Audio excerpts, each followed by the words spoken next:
बिस्मिल्लाहिर्रहमानिर्रहीम। अस्सलाम वालेकुम। मैं जलील खान कुलाची, आप मेरा यूट्यूब चैनल देख रहे हैं। हुज़ूर बना आज पाकिस्तान के सियासी मंजरनामे के हवाले से ये मेरी दूसरी वीडियो है और इस वीडियो में तीन खबरें मैंने आपके सामने रखनी है और यकीन माने तीनों खबरें इंतहाई इंटरेस्टिंग है और आपने ये तीनों खबरें पहले कभी नहीं सुनी होंगी। उसकी वजह यह है क्योंकि मैंने खुद भी ये पहली मर्तबा ये देखा है कि इस किस्म का या ऐसा निज़ाम भी पाकिस्तान में होता है। अच्छा, पहली खबर जो आपने अभी थंबनेल के ऊपर भी देखी होगी कि निगरान हुकूमत ने 29 बिलियन रुपए के फंड्स जारी कर दिए हैं। आप अंदाजा करें, 29 बिलियन रुपए यानी 29 अरब रुपए के फंड निगरान हुकूमत ने जारी कर दिए। हालांकि मैं यही सुनता आ रहा हूं, आपने भी यही सुना होगा कि निगरान हुकूमत के पास कोई इख्तियार नहीं होता कि वो फंड जारी कर सके, स्कीमों को पाए तकमील तक पहुंचा सके, नहीं होता। उसके पास कोई इख्तियार कानूनन असूलन होता ही नहीं है क्योंकि वोटर के ऊपर इन्फ्लुएंस ना हो। इलेक्शन से पहले कोई बंदा, कोई एमएलए, कोई एमपीए कुछ देकर, कुछ नाली सड़क देकर ये ना कहे कि ये आपका प्रोजेक्ट अभी इनकम्प्लीट है, तो लिहाजा इसको कंप्लीट करने के लिए मुझे अगला वक्त भी दरकार होगा, आपको वोट मुझे दरकार है। तो ये कानून इस चीज की इजाजत नहीं देता। तो इस वजह से निगरान हुकूमत का सिर्फ काम इलेक्शन कराना होता है। ये बारहा हम इसके ऊपर डिस्कस कर चुके हैं। बहरहाल आज बाकायदा तौर पर 29 बिलियन, आप अंदाजा करें रकम कितनी है। अच्छा, इस हवाले से पाकिस्तान पीपल्स पार्टी ने यह दरखास्त दी है कि हमारे जो पार्लियामेंट है, यानी मेंबरान पार्लियामेंट है, उनके जो स्कीमें हैं वो स्कीमें अभी अधूरी पड़ी है, तो लिहाजा उन स्कीमों को मुकम्मल करने के लिए कुछ फंड्स जारी किए जाएं। तो उसके बाद में एक कमेटी बनाएगी। इस कमेटी में जनाब अली 24 रुकन शामिल हैं और उसमें 9 सेनेटर्स हैं और इसके जो सरबराह हैं वजीर मवासलात शाहिद अशरफ साहब, ये इसके सरबराह हैं। इसमें 9 सेनेटर्स हैं और 4 निगरान वफाकी वज़रा हैं और इसके साथ ही बाकी सियासी जमातें जो हैं वो उनकी नुमाइंदगी भी शामिल है। अच्छा, एक चीज याद रखिए कि अब जरी सी बात है, पाकिस्तान तहरीक इंसाफ के एमएनए भी थे और उनके यानी तरक्याती जो स्कीमें थी वो भी चल रही थी, तो क्या उनको भी फंड दिए जाएंगे? सवाल ही पैदा नहीं होता।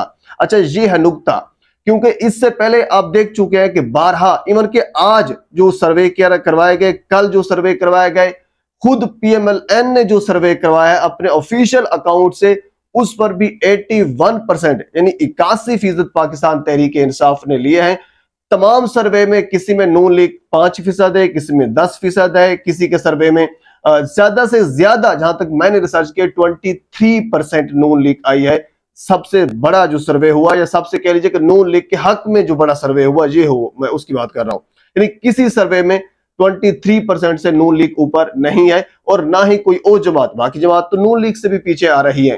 तो अब इनके पास अवाम, जरी सी बात है, जब अवाम के पास जाएंगे तो अवाम के पास जाने के लिए इनके पास कोई रास्ता ही नहीं था, कोई चीज है ही नहीं जिसको लेकर ये लोग अवाम के पास जाते। तो अब इन्होंने एक कह लीजिए कि हथकंडा खेला है, एक पत्ता फेंका है कि अब निगरान हुकूमत से 29 बिलियन के फंड्स जारी करवाए जाएंगे और आप देखेंगे जब इलेक्शन से कोई 5-10 दिन बाकी होंगे तो किसी की गली बन रही होगी, किसी की सड़क बन रही होगी, तो यही मेंबरान पार्लियामेंट उनको कहेंगे आप देखें आपका काम तो हो रहा है, दरमियान में कुछ कह लीजिए कि वो गड़बड़ हो गई थी, तरीके इंसाफ की हुकूमत चली गई थी, अगली हुकूमत आई थी, तो इस किस्म का कोई मामला नहीं हो सका था। जो ही हमें टाइम मिला हमने आपकी फलाह व बहबूद के लिए ये गली बनवाई है, हमने ये स्कूल मंजूर करवाया है, हमने ये सड़क मंजूर करवाई है, तो लिहाजा ये अभी कंप्लीट नहीं हुई, अभी कंप्लीट भी होनी है। तो हम हमारे आपसे गुजारिश है कि आप अगला वोट भी हमें दें ताकि आपके ये जो तरक्याती मंसूबे हैं हम उनको पाया तकमील तक पहुंचा सकें। तो ये जस्ट अवाम में जाने का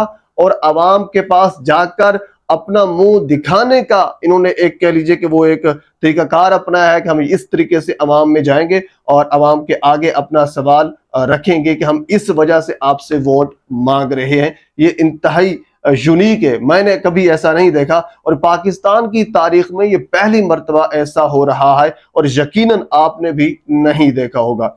अच्छा, अगली खबर भी बड़ी इंटरेस्टिंग है, वो ये है कि शाहिद खाकान अब्बासी साहब की जो सिस्टर है सादिया अब्बासी, अगर कह लीजिए कि इनडायरेक्टली तौर पर कहा जाए तो वो पाकिस्तान तहरीक इंसाफ में उन्होंने शमूलियत इख्तियार कर ली है।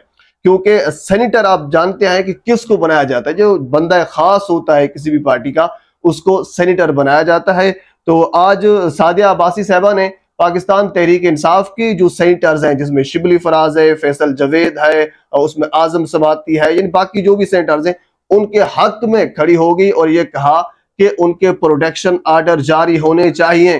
अब नून लीग के एक सेनेटर्स जो तहरीक इंसाफ के हक में बोले और ये कहे कि उनके साथ नाइंसाफी हो रही है, उनके साथ जुल्म हो रहा है, और ये भी उन्होंने कहा कि परवेज इलाही साहब का तो नाम जो है वो Guinness book of world record में होना चाहिए, क्योंकि उनको तो 20 मरतबा रिहाई मिली और फिर 20 मरतबा उनको गिरफ्तार भी किया गया। ऐसा कभी किसी के साथ नहीं हुआ, तो लिहाजा उनका नाम तो Guinness book of world record में होना चाहिए। बहरहाल शाहिद खाकान अब्बासी आप पहले जानते हैं कि वो बगावत कर चुके हैं पाकिस्तान मुस्लिम लीग नून के साथ। उसके पीछे एक बड़ी वजह मैं 12 वीडियो में बता चुका हूं कि वो जो मरियम या बाकी लोग जो आ रहे हैं वो इनको लीडर तस्लीम करने के लिए तैयार नहीं है। न सिर्फ शाहिद खाकान अब्बासी है, इसमें मिफ्ता इस्माइल है, इसमें चौधरी निसार थे, और इस तरह जो बड़े बड़े कद अवर जो शख्सियात हैं वो हर एक पार्टी में होते हैं। मुस्तफा नवाज खोकर पाकिस्तान पीपल्स पार्टी को इसी वजह से छोड़कर आए हैं। तो बहरहाल ये एक सोच के हामी लोग हैं, तो इनका फैसला भी यही होता है। पर शाहिद खाकान अब्बासी की सिस्टर, उसकी बहन सादिया अब्बासी भी एक इनडायरेक्टली तौर पर पाकिस्तान तहरीक इंसाफ में शामिल हो चुकी है, उनके हक में बोली, जो कि यकीनन मुस्लिम लीग नून को इंतहाई बुरा लगा होगा और उन्होंने इस चीज का नोटिस भी लिया होगा। लेकिन क्या करें, जिस तरह शाहिद खाकान अब्बासी कर रहे हैं तो उसका क्या कर लेंगे, तो सादिया अब्बासी साहबा के वही साथ होगा। बहरहाल अगली खबर छोटी सी वो ये है कि इस वक्त, क्योंकि आप देखते हैं कि जो ही कोई कोर्ट, चाहे वो पिशावर हाई कोर्ट हो, वो लाहौर हाई कोर्ट हो, वो इस्लामाबाद हाई कोर्ट हो, इवन को सुप्रीम कोर्ट भी ऑर्डर देती है कि 14 मई को इलेक्शन हो या 90 रोज के अंदर इलेक्शन हो, तो उसकी कोई बात भी नहीं मानता। तो अवाम जाहिर सी बात है पहले कोर्ट्स को देखती रही। आज की जो खबर है, जो फुटेज मेरे तक पहुंची है कि खैबर पख्तूनख्वा में, इवन के अभी भी मेरे पास वो फुटेज है, तकरीबन सैकड़ों लोग सड़कों पर निकल आए और उन्होंने आजादी आजादी के नारे लगाए, इमरान खान के हक में नारे लगाए, पख्तून कमांडो के नारे लगाए, इमरान कमांडो के नारे लगाए। ये बिल्कुल वही नारे जो उन्होंने लगाए, मैं वही दोहरा रहा हूं।